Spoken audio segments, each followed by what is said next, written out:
Good evening and welcome to the Center for Strategic International Studies. I know that we don't see Bob Schieffer here. I just want to tell you Bob is okay, but he asked me to pass on the following. Yesterday, Bob underwent a successful medical procedure to reopen a blocked artery. All went as expected. He feels great today, and he has again found reason to be amazed and appreciative of the advances in medical science and its practitioners, and expects to be back at full speed very shortly. So Bob sends his regrets tonight, but we're very fortunate that the wonderful Susan Glazer has agreed to step in for Bob. Susan was going to be a panelist, as you know, but we figured who better to lead us here than Susan. So thank you to Susan for doing this. You're a real trooper for doing this. I'm Andrew Schwartz. In case you didn't know, I'm the Chief Communications Officer at CSIS, and with Bob have been hosting the Schieffer Series for the past several years, more than several years. We're very grateful to the Stavros Niarchos Foundation for the support of this series, and we're extremely grateful to the Schieffer School of Journalism at TCU, Bob's alma mater, for working with us. And go Frogs, that's right. And we're so happy to have all of you here tonight for this terrific and timely discussion. With that, I refer the panel to Susan. Thank you.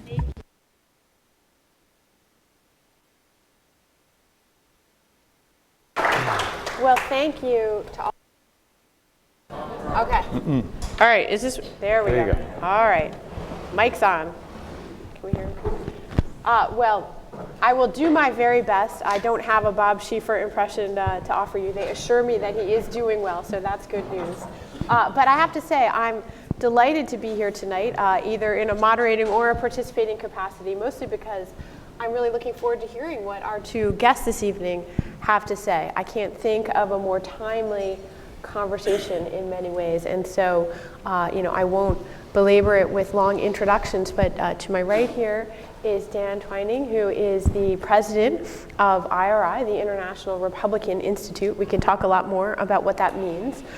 He also, I've known him, at least his work, for a long time. He is a contributor to foreign policy starting from when I was the editor, so I'm delighted to get a chance to talk with him in person.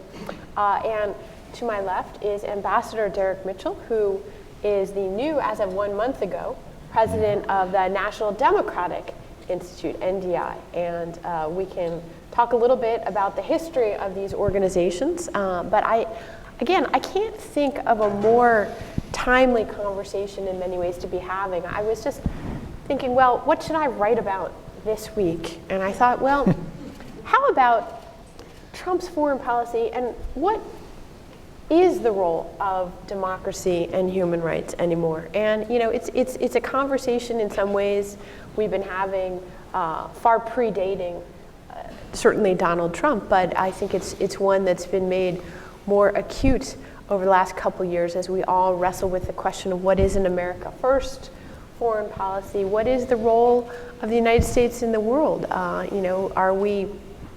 Have we lost the animating spirit that created these two institutions? Both of them were founded in 1983, I believe that's right, in the first Reagan administration. There's a certain sense that this mission has outlived the Cold War that created these institutions. They're both operating, as you'll hear, all over the world, but really a sense that at a time when we're all wondering, well, what is the future direction of American foreign policy in the post 9/11 era, that the question of each of you that you're wrestling with can help us answer a little bit the question of what is the American role in the world going to be. So I'm really delighted to be with both of you this evening. I thought I would start out, given the day's headlines, with a quote from your speaker at your annual dinner this year, the IRI annual dinner, who was one Nikki Haley at the time and still ambassador to the United Nations, at least for a couple more months. She said, and she was talking about the United Nations, but it certainly applies more generally, that all countries, in her view, are not the same. When you try to pretend that there is no difference between the good guys and the bad guys, that's always a win for the bad guys. I was thinking about that as we listened to her boss, President Trump, at the UN General Assembly just a couple weeks ago, turn to the rest of the world and say, America is no longer in the lecturing you business, and we're not going to be telling you what kind of government you should have, what kind of religion you should have.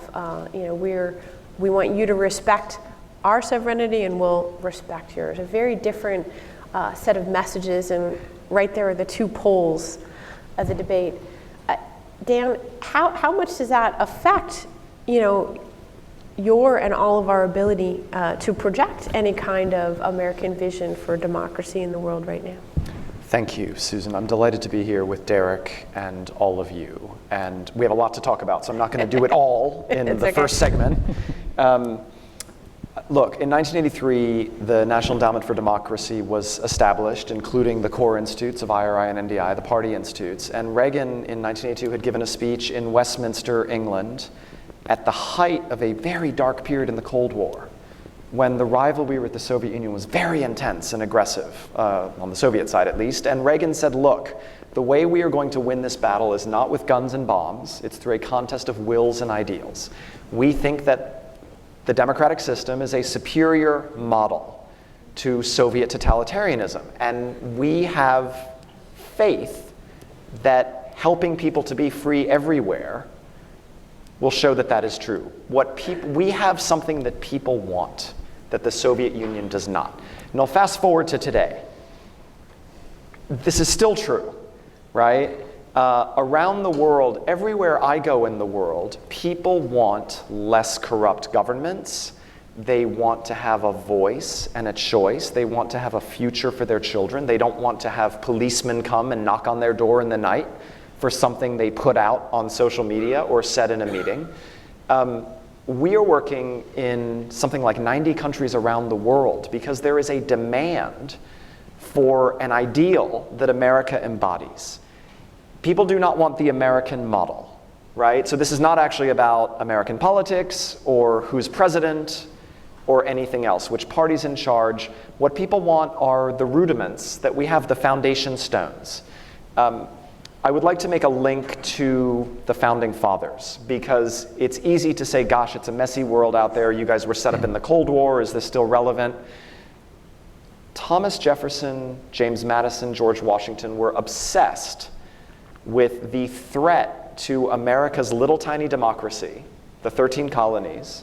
They were obsessed with the threat to American democracy in a world of authoritarian powers. That a free society, the only democratic republic in the world, could not exist in a world that was hostile to democratic principles and Republican small r principles. And George Washington's speech against foreign entanglements was not, I would argue, a plea for isolationism and head-in-the-sandism. It was, in fact, an acute concern that foreign authoritarian influence, foreign meddling in America's democracy, would end the American democratic experiment.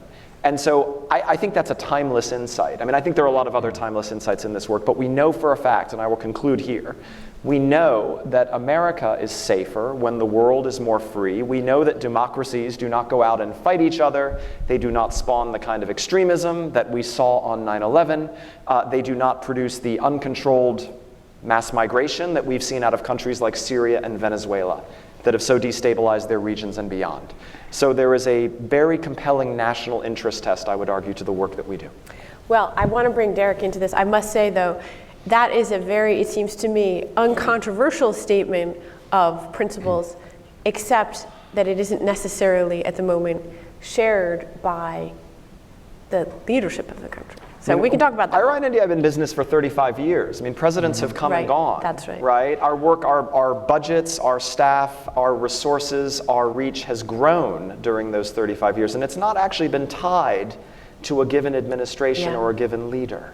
Well, that's a really important point. And in fact, I want to bring you in on this, Derek. I know you're new to NDI, but the interesting thing, right, is that both these organizations have often worked together, have grown in tandem.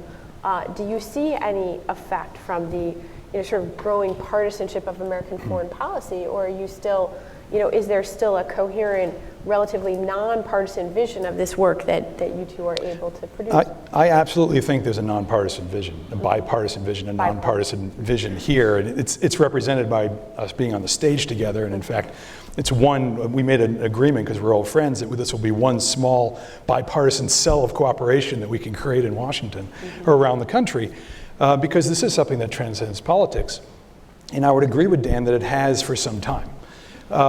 We're seeing it even now.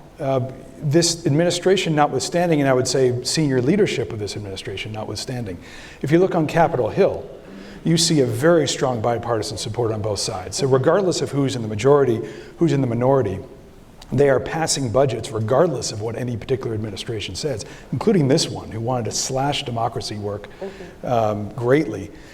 Got to the Hill, and both sides said, well, thank you for your interest in national security. We're going to put all this money back in and even add some money to it because it is important for American interests, and it's something that both parties agree on. Let me just extend as well on what Dan said. I think what he said as a foundation is extremely important about where we came from, what we're about, and its roots in American history. Let me also, though, say this is not simply an American thing. We're an American established organization. But you had mentioned America, or I think President Trump talking about lecturing. We're not going to lecture others. We agree with that. We are not lecturing others. What we do is not lecturing. What we do is sharing experiences of democratic practice around the world. And in fact, I just came back from the Middle East and North Africa in Tunisia.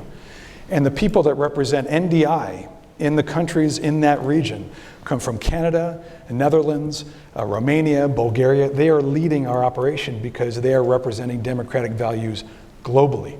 So yes, it's headquartered in the United States, but the work that we do is done in partnership with people all over the world of every nationality because they see that this is something that affirms their voice, affirms their sovereignty, that what we do is not about American foreign policy imposing ourselves onto a process to try to make it reflect America. We feel that we're confident enough if people have a voice, if people have ability to shape their own future and determine their own futures, there'll be a much more stable society internally, and that will affirm American interest, even if some individual decisions that they make are not in American interest sometimes. We just have to accept that, and our foreign policy will deal with those decisions. But our institutions are not, certainly not NDI, about a particular outcome. It's about working with anyone that affirms a commitment to a democratic institution, democratic process, and we want to help spread that through sharing of experiences, a vast number of experiences worldwide. So let's turn our gaze outward for a second to, putting aside what is or isn't happening in terms of American foreign policy. There's a lot of people here and around the world who are concerned that there is a broader crisis of democracy taking place. I think Freedom House has said that every year for the last almost dozen years, you've in fact seen a regression in the number of countries that are rated as free. And this is certainly not what many of us expected at the end of the Cold War. Maybe it wasn't the end of history, but certainly there seemed to be a march toward democracy. Now we're talking about the rise of a new authoritarianism. We're talking about threats even inside Eastern and Central Europe to democracy, inside the EU itself. Do both of you perceive that there is actually a sort of broader democratic crisis occurring? Do you see that these phenomenon, do you connect them, or do you see them as individual problem spots? So I don't see a democratic crisis. I see authoritarians fighting back and a lot of authoritarian learning. Look at digital tools. Look at how a country like China is using digital technologies invented to help sustain what we thought would be a more open world, to surveil its citizens and repress dissent in its society, and to export that model. So authoritarians are fighting back. There's a lot of authoritarian learning. Democracies are uniquely vulnerable to foreign interference because we have an open system, right? And you've seen it not just in the United States, you've seen it in Latin America, you've seen it all across Europe, you've seen it further afield. Democracies need to think much smarter, I think, about how to protect ourselves. The mission we all have is not simply to help more people, more countries be democratic. It is to help democracies succeed there is also a problem of democratic performance. Democracy in many countries is underperforming, right? We can maybe go into that more, but it's underperforming in many countries. You've also seen strongmen hollow out democratic institutions in countries like Turkey and Hungary and elsewhere.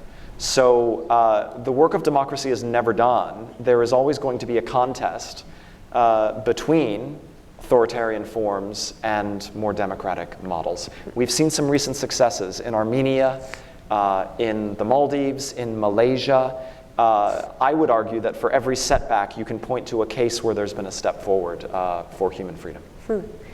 Do you agree with that view? I mean, a lot of people are talking about the crisis in democracy right now. And I like to have somebody whose glass is metaphorically half full in the conversation. But Well, I want to make sure I agree with Dan, but there's no place for complacency. I mean, certainly that you can say, well, these things, waves go out, waves come in, and this will work itself out. If the moral arc of the universe bends towards justice, it needs to get some help in bending. And that's what I think many of us can do in the democratic world, is help bend that in the right direction, because there are populists that are preying on fear. The fact is, democracies have to deliver. Any political system has to deliver for its people. And at the end of the Cold War, there was this triumphant moment. Everyone figured, okay, they're moving towards democracy. It's an inexorable tide out for democracy. But you can change a government. You can even change processes. But mindsets change much more slowly. Old guards are still there. Old systems are still there. Old ways of doing things are still there, and change doesn't happen that quickly with oligarchs and old interests remaining. So people expected to see better results, and they're not seeing it from their government. So when they don't see it, they want change. And so you see in Brazil, folks saying, I don't like this guy at all. He may be a nutcase, but I want change. I just want to see something different. And that populism, that preying on fear, that insecurity that people have, that sense of identity, lost identity because of multiculturalism or return to nationalism, a pernicious nationalism.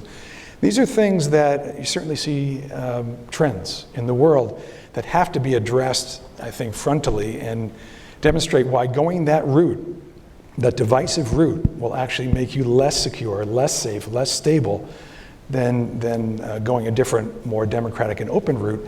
But folks who have not seen democracy deliver will then raise questions. Why do we continue voting in the same old, same old? We're going to go for something extreme because why not?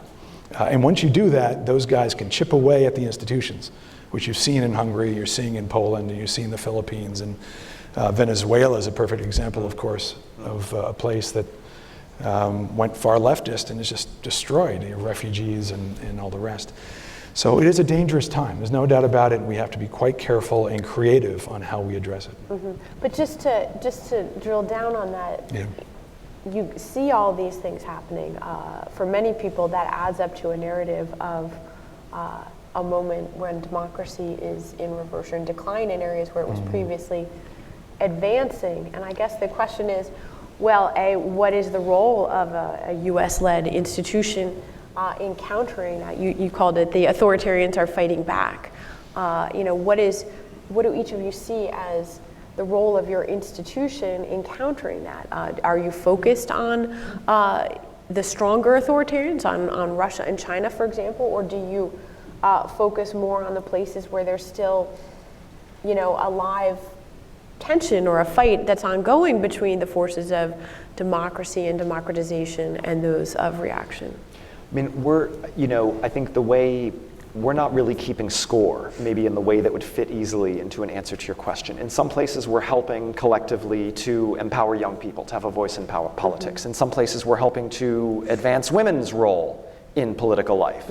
In some places, we are working on strategies to prevent violent extremism by helping citizens connect with governments. In some places, we are working on citizen security so that desperate people aren't fleeing societies where law and order has collapsed. In some places, we are helping them build political resiliency against foreign atheritarian influence so that countries can be truly sovereign to make their own choices, right? And the work is not ever going to be done. So I don't think there's not a scorecard of kind of autocracies and democracies and we're keeping score, because it's a little messy everywhere. Well, that's the truth, isn't it? Let me ask quickly, just to follow up on that. When you look at, the resurgent nationalism and also authoritarian powers looking beyond, their borders, especially Russia and China right now, what do you see as the role of U.S.-led institutions in, fostering democracy inside their borders? Are we back to an era of supporting dissidents in those countries? Increasingly, it appears there are the kind of crackdowns that we would find very familiar from the Cold War era inside both Russia and China today. And then also related to that, you've seen in particular from Vladimir Putin, both particular animus toward your organizations, but also a sense that American democracy promotion is just a false flag. It's no different than Russian intervention in our election. It's nothing like American support for Democrats in the world. I mean, Derek can speak very eloquently to this. Maybe I could just start by saying what we are trying to do really is work with local partners in countries where we are invited in to level the playing field so that there is real political competition and so that people feel empowered to have a voice and a role in selecting their leaders and what kind of country they will live in. So we are working to promote pluralism. We are working to encourage inclusivity. I would argue that the Kremlin, by the way, we're NGOs, right? This work is not being done by a government. The Kremlin's operations are rather different. They are state-directed, intelligence service-led operations to polarize, to subvert, to divide, to internally weaken, to confound democratic outcomes. And there's nothing similar about those two cases. And you, by the way, just to be clear for the audience, both of your organizations used to be operating in Moscow and are no longer. Is that correct? Yeah, correct. Yeah, when I was there, we worked closely with your representatives on the ground. But I mean, we couldn't be in 100 countries in the past 35 years if we didn't build up good faith and trust with these countries, with these governments, and have a reputation. I mean, it's a difference between transparent assistance and shadowy subversion. It's fundamentally about good faith or bad faith, and whether you want to unite or assist or divide a country. And we're interested in process, not outcomes. I mean, the outcome has nothing to do with what we do. We're simply about building capacity of people to have a transparent process of debate and discussion, institutionalization, and inclusion of women, of youth, of anybody to be involved in a political process during a democratic transition. And people can judge by the work that we do whether it's worthwhile or not worthwhile. But we're up here talking about it. We're talking about it on websites. We're very transparent inside the country. We talk to governments. We talk to civil society. It is nothing like a Russian effort that is all about finding ways to divide and confound and in the process. So I think there are some folks who, certainly the Russians want to confuse on this point. I find sometimes people in Washington want to make what looks like a very eloquent, point that, oh yeah, we're doing the same thing as the Russians, and I find that to be a kind of a lazy, kind of, what's the word? Whataboutism. Whataboutism, yeah. Or, a lazy, well, anyway, I can't think of the word right here. Can I just make a quick point on this? H.R. McMaster, when he was National Security Advisor, had a very nice line of phrase where he said, look, America's objective is to help countries preserve their own sovereignty, preserve and protect their own sovereignty. We want to live in a world where countries are free to make their own choices. And I think if you look at Russian subversion in Ukraine, or assaults on electoral politics across Europe and in the United States, protecting those countries' sovereignty, again, is the antithesis of what the Kremlin model is about. And imposing democracy is an oxymoron. I mean, right? I mean, you can't impose. I mean, the Iraq War, unfortunately, I think poisoned the well for many people, that was democracy promotion. I worked for NDI 20 years ago. I just came back a month ago, and as I watched that from afar, I thought, oh goodness, how can NDI and IRI do its work now? Because it's now being wrapped up in something aggressive, and violent. And that's not what NDI and IRA are about, and that's not what democracy support work really at its foundation is. It's about working with others and trying to support them in their own goals for themselves. I want to ask quickly about a case study that you have been involved with over the last few years that has sort of seemed to go kind of dramatically in the wrong direction. Tunisia? No. Well, not I know what you're Tunisia. gonna You know what I'm going to ask about. Ambassador Mitchell was our first ambassador to Myanmar under President Obama when we reopened relations with them. And it appeared at the time to be a great example of democratization and a country that was moving away from a military-led rule. It even, I believe controversially somewhat, inside the Obama administration even led to a presidential visit. Two visits, that's right, with the leaders. We now have obviously this unfolding tragedy with the Rohingya. What can you tell us that's relevant to your new role, in understanding how democracies work or don't work from your experience with being ambassador to Myanmar? Well, there's a democracy part and there's a Rohingya issue. Yeah. And I hate to set aside ethnic cleansing as if that doesn't matter. But if we're talking about democracy as democracy in Myanmar, I think one thing that's absolutely critical to understand, is true about any country, is what I started with, is expectations management. That no single moment makes a democracy. That we knew that the election, the opening of the society, the opening of civil society, of freer media, and then an election in which Aung San Suu Kyi, who was the hope of the country, became in effect the leader. That was not the end of anything. That was not fundamental change. The Constitution was the same, the structure of the society was the same, the role of the military was the same, the civil war that raged is the same. Nothing really changed except ownership of those problems. And a very nascent process that was just beginning inside the country. So I think people were looking maybe for a great moment and then declare it a victory or declare it a success. I don't think the Obama administration was thinking that way, but others on the outside, as they observed what was going on, I think got ahead of everything. This is going to come slowly. I mean, these countries are very complex. Every country is very complex with complex dynamics. And I think we all, and this goes to what happened in the 1990s, and people, as you say, had expectations, expected things to just go smoothly. I think our expectations need to be managed, that these things are going to go out and back and out and back. And it's never done, as Dan said. Even in the United States, 240 years, it's never done. And when you have countries that are very diverse, with histories, very complex histories, they're going to have to deal with those fundamental system-wide structures. And unless we understand those complexities, we're going to get out ahead of ourselves and declare victory too soon. Mm-hmm.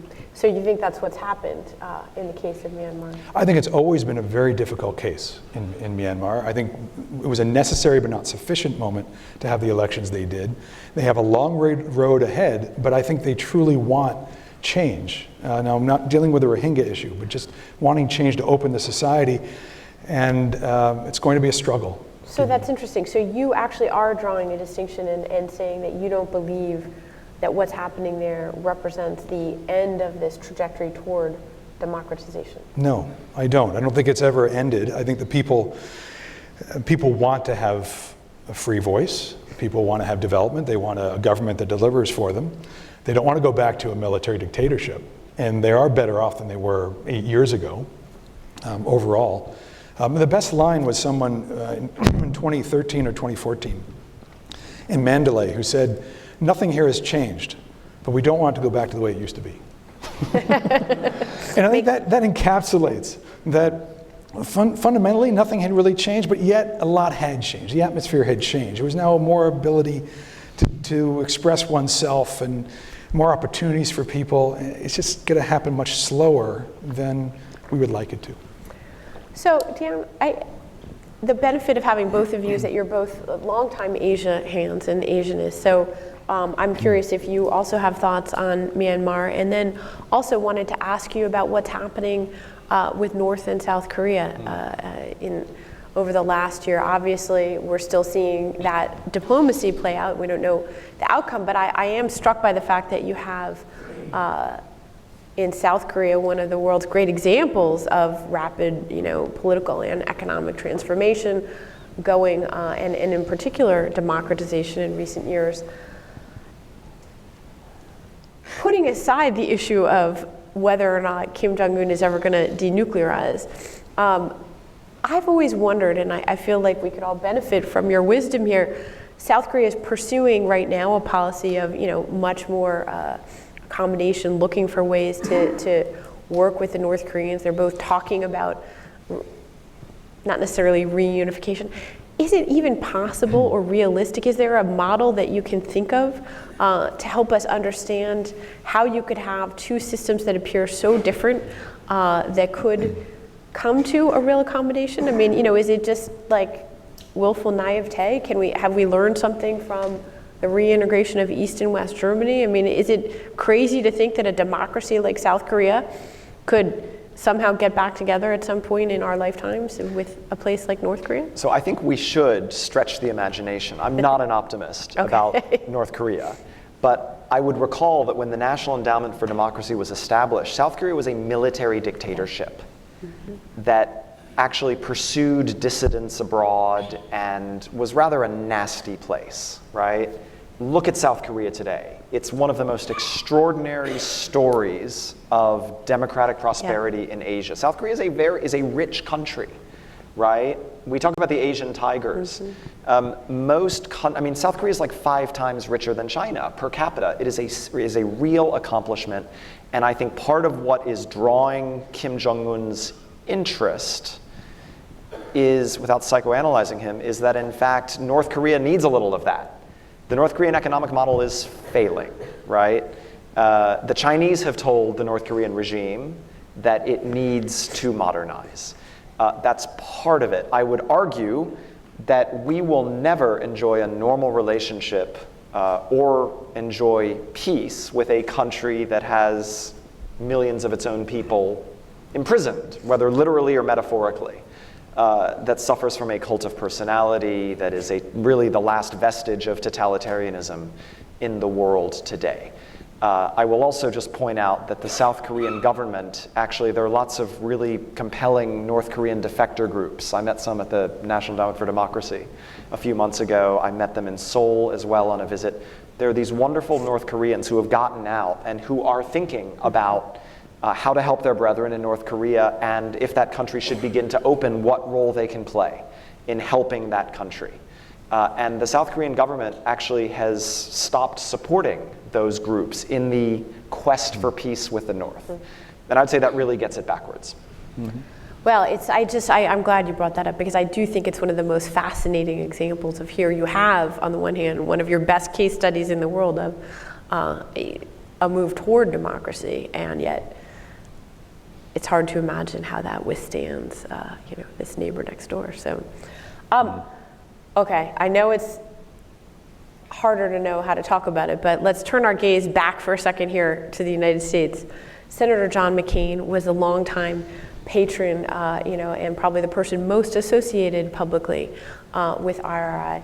What does it mean for your institution to have lost your champion and someone who more than anyone else was identified with it? What do you think it means for the future of Republican foreign policy? So Senator McCain was quite interesting because he understood the human quest for freedom because he had been denied his own freedom in prison in Vietnam. He understood it very personally, what it means to be abused by an authoritarian overlord in very personal terms. He also was interesting because really he was a national security hawk, right? I mean, he was a military man through and through from a family of military men, but he understood that the truest source of security was to live in a world where people were free, that no number of nuclear weapons or fighter jets or aircraft carriers could compensate for the democratic peace that existed, for instance, that has existed in the transatlantic space since 1989. So I think it's very compelling that he cared so much about these issues, and he didn't just care about them where they were strategically significant in big important countries like Ukraine. I can attest, I worked for him and went around the world with him too many times, I can attest that he cared about it equally in really small countries. like Georgia and Fiji. I mean, when I was working for him, there was a coup in Fiji, and he got so outraged and exercised about it. And for months, I felt like the desk officer for Fiji. And I kept saying, Senator, we're trying to cover the world here, right? But this is the point, is that human freedom is not indivisible, and that if you care about these issues, you have to care about them everywhere, right? Which doesn't mean you're a messianic missionary, zealot, but it means that you do what you can. Senator McCain, one of the last things he did before he left us was to help enlarge our board of directors at IRI. We have an amazing group of new directors at IRI, including Senator Dan Sullivan, who's chairman, including Marco Rubio, including Lindsey Graham, including H.R. McMaster, including Mitt Romney, and just a whole list of notables. And I know he left us feeling good about the next generation of political leadership and support for this work in the Congress. Can I just add to that, though, as well? And you got a sense of Senator McCain's idealism and his passion for this. And as you say, freedom should be granted to every individual. Every human should have dignity. But it also is part of our strength. I think he recognized that for America, that believing in this and pursuing this and standing up for these rights is also, for lack of a better term, a realist. I mean, has real power, because people around the world can feel that America stands for something, that it is something different, that it stands for something greater than itself. And that has that's a soft power idea, the attractive quality. I mean, one other element I missed on the Burma side, that's analogous to what we see everywhere, or many places, is they really want us to be engaged. When I was there, they were so happy that we were there for them and that we were standing by them. They felt, and that's what I think IRI and NDI can do overseas, is show that we're with you on this journey, that this is difficult. But you have folks that are rooting for you, that are helping work with you on this very difficult path. And that sense of that people are, big country and big countries are there with you can also have a sense of, it gets their back up. I mean, gives them a little bit of support and helps them on the way. And I think that's very important. Well, again, I mean, it's interesting to hear, both of you essentially, offering us a certainly very bipartisan, in the past we would have said, really not a very controversial vision of American engagement in the world and why it's both in America's interest and overseas.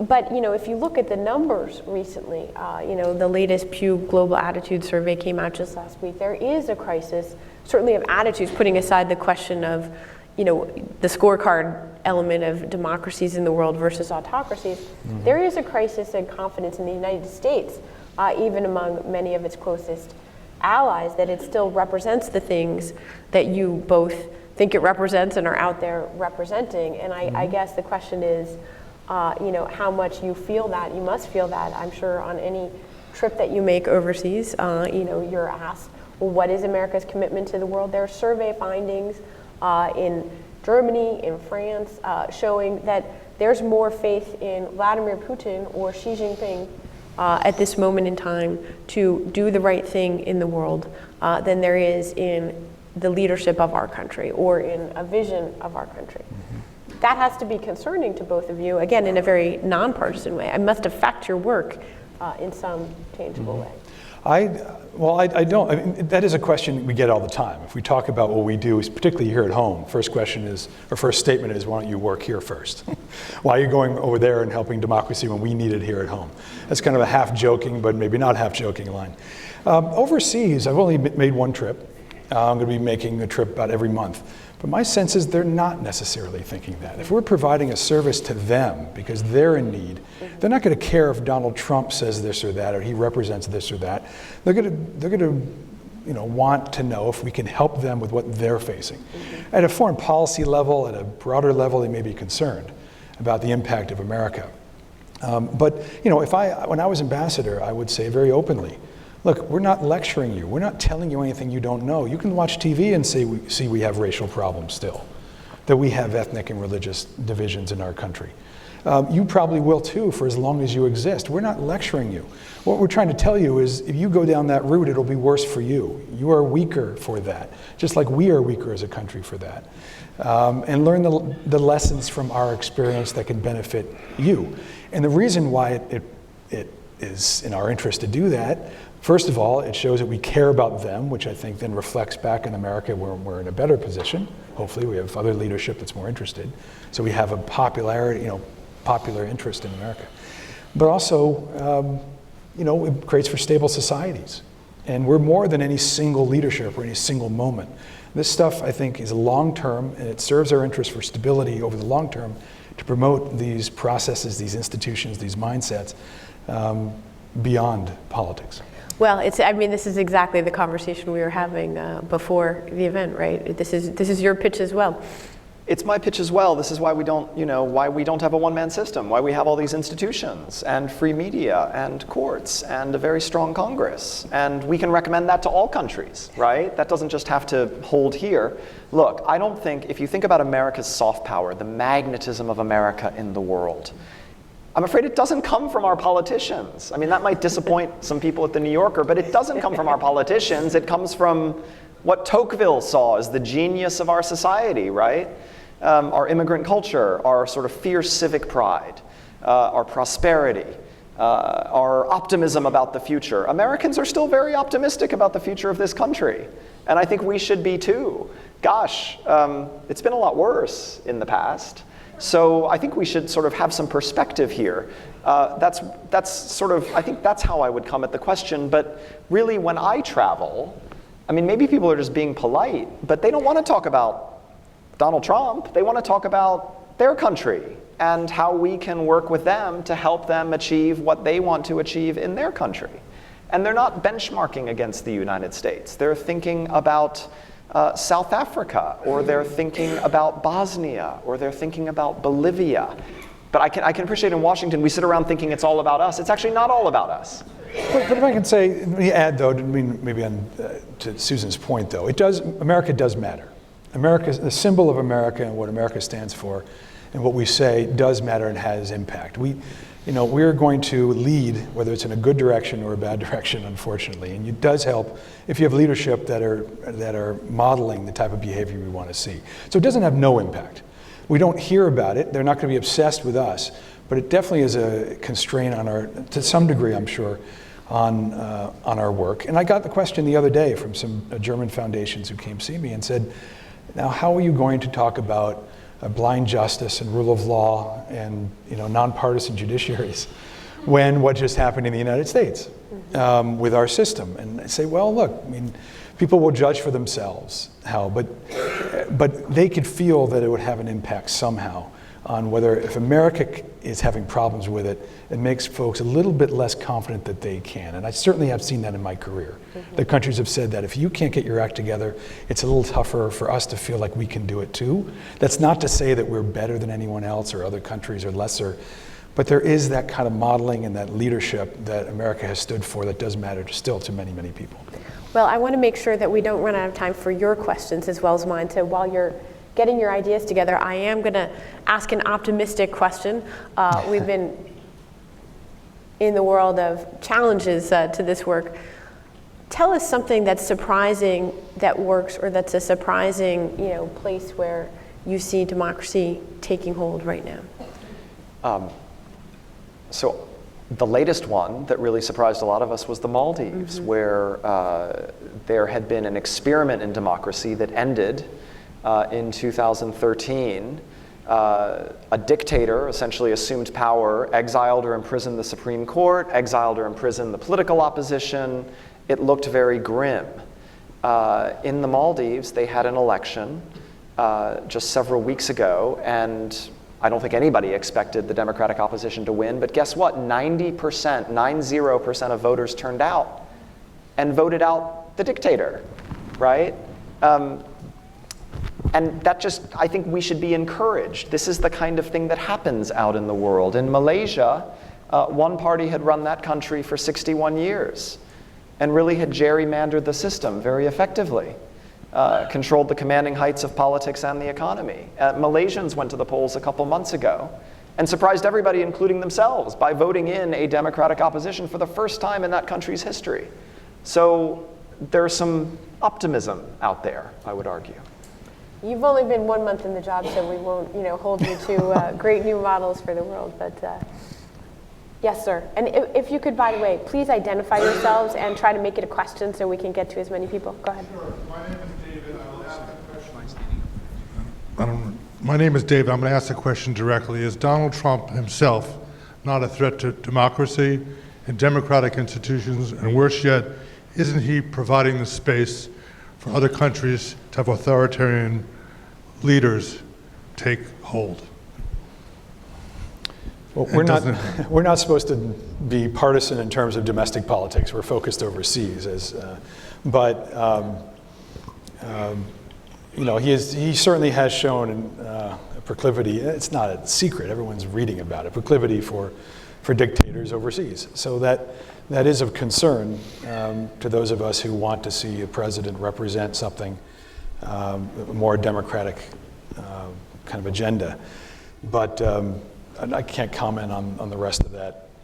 Could I be partisan just for 10 seconds? Yeah. I mean, American policy today towards Russia, China, and Iran, who are the great authoritarian revisionist powers in the world, is much tougher than it was 2, 3, 4, 5 years ago. Fact.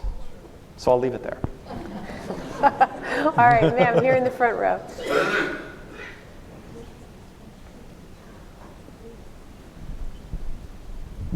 Aloha. Alelo Channel 50, 49, 53, 54, 55, all Hawaiian Islands. Can you give me, my question is, soft power and philanthropy, can you tell me how that assists in the democratization of new and up-and-coming countries? I'm sorry. Say again about soft power? Soft power and philanthropy. And philanthropy. Can you speak on how that assists in the democratization of new countries? Yeah. Maybe you could explain a little about where you're funded from. Yeah, so maybe start with the funding. Our funding comes primarily from the State Department, USAID, and the National Endowment for Democracy. Congress appropriates funds as part of the foreign assistance bill. We compete for them amongst ourselves and against others. There's a great, on the soft power question, there is a great focus in this town at the moment on American hard power, right? The economy is growing very strongly. Unemployment is at its lowest in 50 years. The military budget is growing after being cut by 25% between 2010 and 2016. However, if you look at a lot of the pressures on democracy around the world, it's not coming from hard power alone. It's not coming from kind of military action by authoritarian countries. It's coming in non-kinetic forms. The National Endowment for Democracy talks about sharp power, which is kind of authoritarian forms of influence, right? That weaken and debilitate and polarize other countries. So the kind of work we are doing falls very much into the soft power category, and it's about empowering people to be free to make their own choices. And we're just a tiny little piece of American soft power, but arguably soft power cannot be done by governments. I mean, the original definition of soft power was that it was something that emanated from culture, from civic institutions, right? And this is what authoritarians have less to offer. They are using forms of subversive power directed by the state rather than soft power instruments.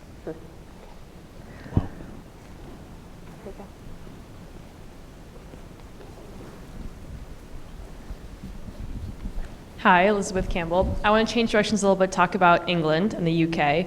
Brexit's obviously a hot topic. We've seen lots of talk about checkers, hard Brexit, a referendum, a soft Brexit. I'm curious, what do each of you think is the best outcome that can come from the upcoming Brexit vote and negotiations? I'm no expert on Brexit, so I really can't say that. I don't have really a thought on that. Do you, Dan? So my wife's a British diplomat. It's a bit risky. But I would say, the reason, I was at Monticello over the weekend, so I've been thinking about kind of America's origins. I mean, the reason you want mediating institutions in a democracy is so that you are not ruling by referenda alone, right? You need mediating representative institutions so that elected officials can make the right decisions about what is best for their country. And that's a question for British citizens, not us. But we have seen the dangers of referenda in other countries. And I think my advice to democracies would be to tread warily with referendums, because they arguably go around those mediating institutions in a representative democracy. Interesting. You, sir.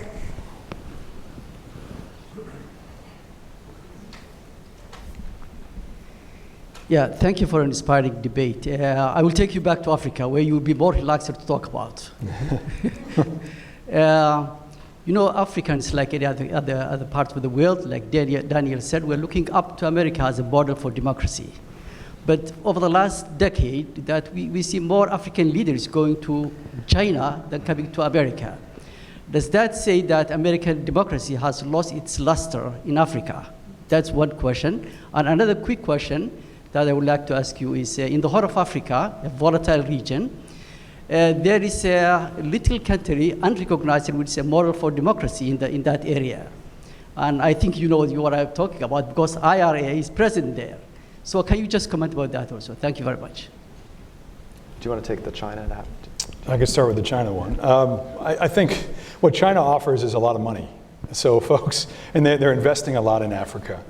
And they have been there, in increasing numbers, increasing amount of commerce and investment for some time now.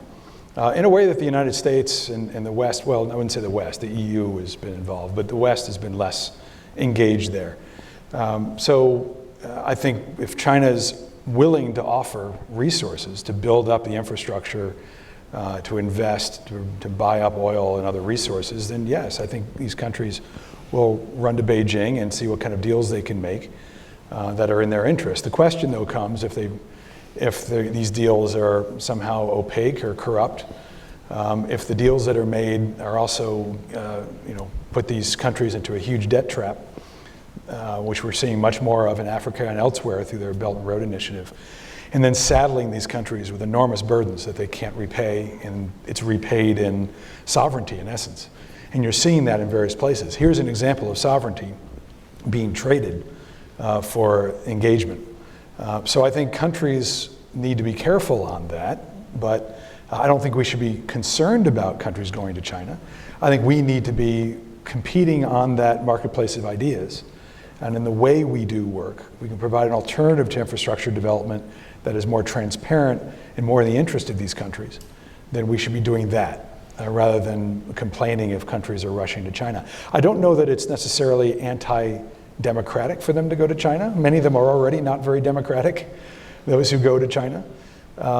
Those who are more democratic, we'll see how much of an influence China's engagement of them has. And that's something, frankly, I think we need to be focused much more on, because China is doing more on the ideational side, ideological side, and competing with democracy on pushing a strongman model that is very pernicious and very dangerous for this moment.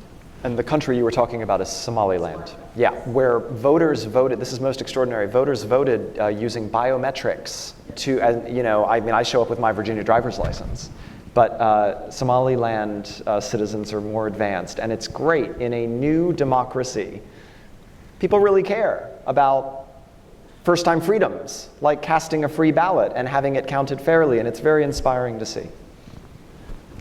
Okay, lots of hands here. I know we're not going to get it to everyone, so forgive me in advance for that. You, sir.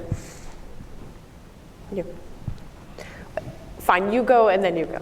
That's fine. Stanley Roth, no affiliation. When I think of challenges to democracy, I think of the backlash against globalization, I think of the backlash against immigration, and I think of some of the negative aspects I recognize are positive, but the fragmentary nature of social media and how it makes it a great tool for demagogues. Could you comment on those three factors and what you can do about them? Yeah. Well, as stated, I put it in terms of identity which is also could be an immigration question, it could be a demographic question. The issue of technology we did talk a bit about. Dan and I next week are going to go to Silicon Valley because I absolutely see this as a danger to democracy. And I saw this when I was in Myanmar. As we know now, the Facebook influence in Myanmar. I saw that in real time and was very concerned about that and couldn't quite get the attention necessary. We have something at NDI, we have an office in Silicon Valley, NDI does. One person is there, sitting there, and we're going to go out and I'm going to meet with a bunch of folks. And we have a program called Design for Democracy, with the idea that we need to work with these companies who, many of whom are not in good odor right now because of their lack of responsibility for what they have unleashed. But they need to design these technologies and take responsibility so it affirms people's voice, it affirms democratic values, and doesn't divide, doesn't atomize, doesn't alienate, doesn't polarize, all the things that we're seeing happen in our country and everywhere else. And I think, I felt for some time that these social media technologies are anti-social media, and that they are pernicious to democracy. They're actually dividing people and not bringing them together. It's not just about breaking down authoritarians and allowing individual voices. There has to be a community that forms. There has to be people talking face to face in order for real democracy to occur. You can't just do it over the airwaves. So absolutely, and of course the use of it by Russians to twist what truth is, to twist what people see, what they read, what they believe, the influence of artificial intelligence, of virtual reality. We don't even know what's true or what's untrue. I don't know that we're prepared for this as human beings. And this will, if you can't trust information, then democracy falls away. You have to have good information that you make decisions on, otherwise democracy fails. So this is an extremely important topic that we have programs in Ukraine, we have programs all over the place looking at this. So he covered digital very well. On migration and immigration, I think the pressure that you have seen in Europe and the United States is not coming from legal immigration. It's coming from vast refugee flows out of conflict zones, right? Particularly Syria in the Middle East, and particularly Venezuela and parts of Central America here.